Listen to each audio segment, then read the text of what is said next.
ಹಸೆಮಣೆಯು ನಮಗೆ ಇಂದು ನಾವು ನಿಂತ ತಾಣವು ತೂಗಾಡುವ ಹಸಿರೆಲೆಯೇ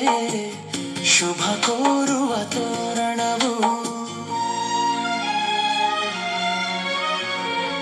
ಹಕ್ಕಿಗಳ ಚಿಲಿಪಿಲಿ ಗಾನ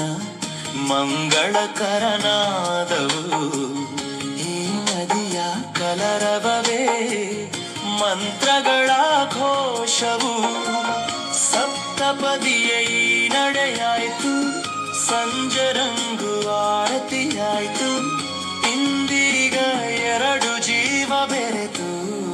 ಸ್ವರ್ಗವಾಯಿತು ಆಕಾಶವೇ ಬೀಳಲಿ ಮೇಲೆ ನಾನೆಂದು